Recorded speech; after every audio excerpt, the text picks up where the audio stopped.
दोस्तों financial year 23 जो है वो खत्म हो चुका है और यहाँ पे फाइनेंशियल ईयर 24 स्टार्ट हो गया है और इसके स्टार्टिंग में ही बहुत बड़ा इवेंट आ रहा है दोस्तों, जो मार्केट के लिए बहुत ज़्यादा इंपॉर्टेंट होने वाला है और मार्केट इसके चलते प्रेशर में रह सकती है और वॉलेटाइल रह सकती है। इवेंट क्या है दोस्तों, आप लोगों को पता ही होगा।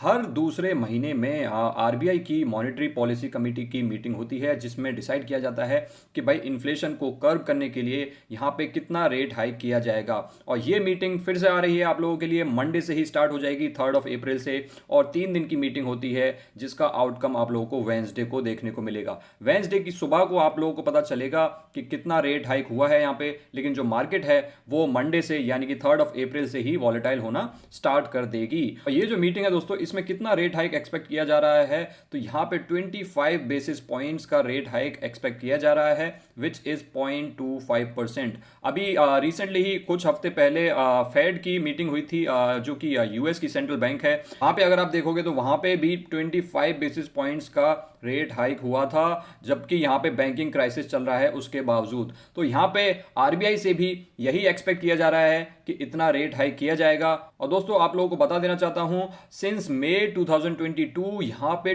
250 बेसिस पॉइंट्स का रेट हाइक आरबीआई ऑलरेडी कर चुकी है हर मीटिंग में, जो कि हर दूसरे महीने में होती है। जैसे कि अब अप्रैल में होगी, फिर नेक्स्ट मीटिंग जून में होगी, फिर नेक्स्ट मीटिंग अगस्त में होगी, फिर नेक्स्ट मीटिंग अक्टूबर में होगी, फिर नेक्स्ट मीटिंग दिसंबर में होगी, फिर नेक्स्ट मीटिंग फरवरी में होगी। इस तरीके से मीटिंग्स होती हैं। तो अभी तक जो आरबीआई है वो लगातार रेट हाइक करता आया है और 250 बेसिस पॉइंट्स का रेट हाइक ऑलरेडी कर दिया है, जिसकी वजह से जिन लोगों ने लोन ले रखे हैं उनको बहुत ज्यादा प्रॉब्लम्स हो रही हैं, उनकी ईएमआईज बढ़ गई हैं या फिर उनका जो टेन्योर है वो एक्सटेंड हो गया है। क्योंकि आपको पता होना चाहिए जो लोन होते हैं भाई, उनके भी जो इंटरेस्ट रेट्स हैं वो आरबीआई के इंटरेस्ट रेट्स के हिसाब से चेंज होते रहते हैं। कुछ लोन्स होते हैं जिनका रेट फिक्स होता है, जैसे कि कार लोन होता है, उसका तो रेट फिक्स होता है, जिस प्राइस पे आपने ले लिया, जिस इंटरेस्ट रेट पे आपने ले लिया वही चलेगा। लेकिन जैसे कि होम लोन है या फिर कोई और लोन है, वहां पे अगर आरबीआई इस तरीके से रेट हाइक्स करती रहेगी तो आपका भी इंटरेस्ट रेट बढ़ता रहेगा, लोन का इंटरेस्ट बढ़ता रहेगा और आपकी ईएमआईज बढ़ती रहेंगी। लेकिन दोस्तों ये सारी चीजें हमेशा नहीं रहेंगी।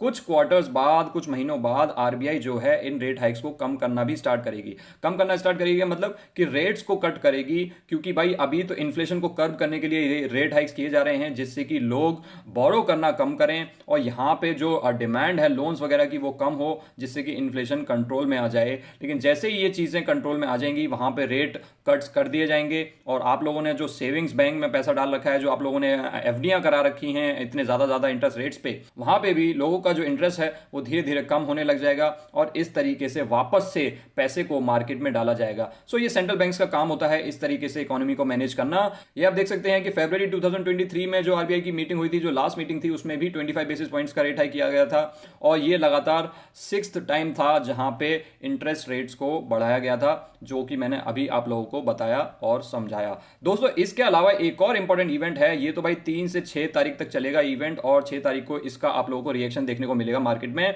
और इसके लिए वॉचफुल रहना है, स्पेशली ऑप्शन बायर्स और ऑप्शन सेलर्स को, क्योंकि उनको सबसे ज्यादा दिक्कत हो सकती है। यहाँ पे इक्विटी वाले लोगों को उतनी ज्यादा दिक्कत नहीं होगी, लेकिन ऑप्शन ट्रेडर्स को यहाँ पे थोड़ा सा कॉशियस रहना है इस इवेंट को लेकर के। लेकिन दोस्तों चीजें यहीं खत्म नहीं होती हैं, इसके बाद भी इंपॉर्टेंट इवेंट चालू हो जाता है जो कि है Q4 के रिजल्ट्स। और Q4 के रिजल्ट्स आप देख सकते हैं, वैसे तो 1 अप्रैल से ही चालू हो गए हैं, लेकिन ये छोटी मोटी कंपनीज हैं। मेन रिजल्ट्स चालू होते हैं टीसीएस से, जिसके रिजल्ट्स आएंगे 12 अप्रैल को। उसके बाद इन्फोसिस 13 अप्रैल, एचडीएफसी बैंक 15 अप्रैल और यहाँ पे कहीं ना कहीं डीमार्ट भी आएगा, उसके रिजल्ट्स एचडीएफसी बैंक के वाले दिन ही आते हैं, जो कि अभी तक अपडेट नहीं हुआ है। सो ये रिजल्ट्स स्टार्ट हो जाने वाले हैं, यानी कि 12 जो है वो एक इंपॉर्टेंट डेट बन जाती है, क्योंकि जिस तरीके से टीसीएस के रिजल्ट्स आएंगे पूरे के पूरे आईटी सेक्टर की टोन वहीं से सेट हो जाएगी। अगर टीसीएस के रिजल्ट्स यहाँ पे खराब आते हैं तो आप लोगों को हमारे आईटी सेक्टर में प्रेशर देखने को मिल सकता है। और अगर यहाँ पे टीसीएस के रिजल्ट्स अच्छे आते हैं, क्योंकि हमारा आईटी सेक्टर ऑलरेडी बहुत ज्यादा गिरा हुआ है, वहां पे आप लोगों को एक तेजी भी देखने को मिल सकती है। सो ये 2 डेट्स आप लोगों को याद रखनी है, 6 अप्रैल